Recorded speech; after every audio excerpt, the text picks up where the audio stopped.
Les Open du Rire de Rire et Chanson. Bonjour les enfants. Je suis la fée Réalité.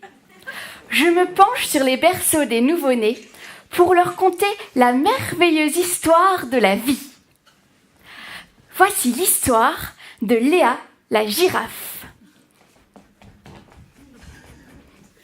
Il était une fois, dans le nord de l'Italie, un zoo qui abritait tellement d'animaux que se plaignaient même les plus petits du manque de place derrière les barreaux. Mais Léa, la girafe du zoo, était si sage et si gentille que le gardien de son enclos, un matin, lui ouvrit les grilles. Et trotte la girafe. Et claque ses sabots.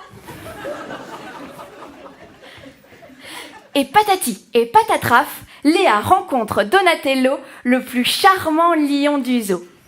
« Bonjour, madame la girafe, que vous êtes jolie, ce que vous sentez bon. Jamais de toute ma vie, mon cœur n'a battu de cette façon. » Se trouvant fort séduite par les doux mots du lion, Léa prit une légère cuite et se fit défoncer le fion.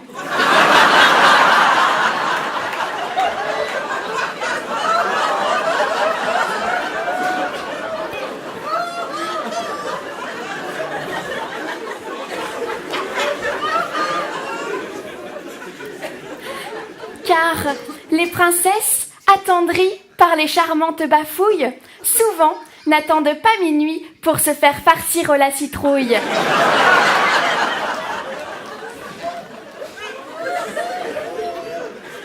Et tranche le lion. Et claque ses bonbons.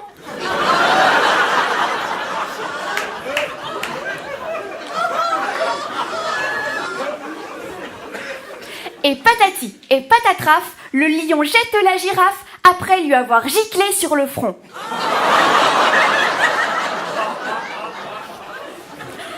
Léa, la girafe du zoo, regagna tristement son enclos, néanmoins satisfaite de cette bonne levrette.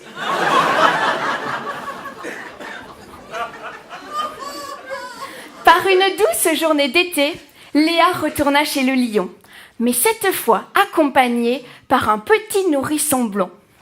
« Bonjour, monsieur le lion, que vous êtes joli, quelle belle crinière. Voudriez-vous fonder une famille ou me verser une pension alimentaire ?» Mais le lion rompit la conversation. « Je n'ai que faire d'un petit girafon !» s'exclama-t-il avec exclamation. À vous seul revient son éducation, car nous ne connaîtrions ces ennuis ridicules si vous aviez permis que je vous encule.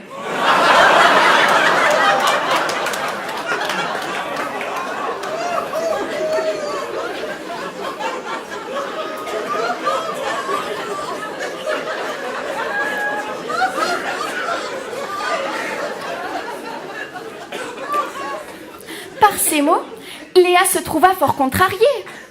Non pas qu'elle était contre le coït anal, mais ses amis toujours lui avaient conté que cela faisait très mal.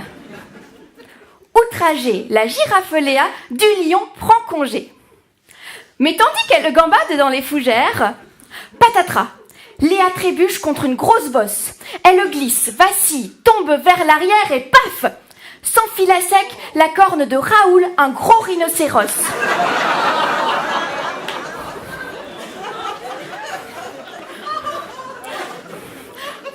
Le lion poussa un cri d'étonnement. « Ah, la salope !» dit-il dans un rugissement. « Ce n'est pas du tout ce que vous pensez. Comment osez-vous faire cela sous mon nez? Comment osez-vous faire cela sur mon nez? Oh, Raoul, je vous prie de nous laisser. Mais c'est que je suis coincée, ma parole. Ce n'est pas un cul, c'est un antivol. »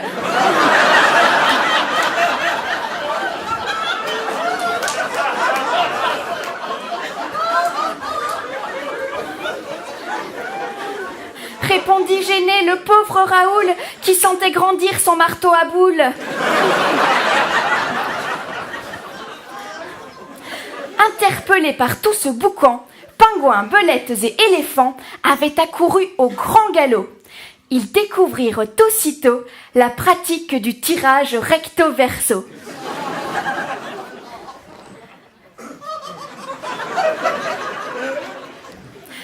Dans les jours qui suivirent l'incident, le zoo entier adopta cette pratique peu coutumière, et les naissances allant décroissant, de grands espaces dans les enclos se libérèrent.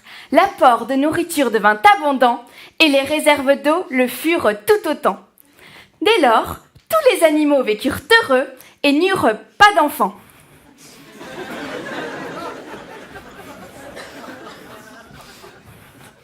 Moralité.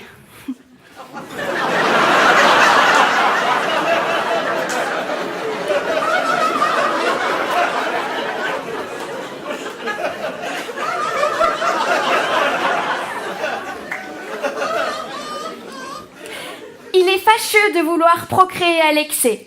Sur la terre, les réserves nous sont comptées.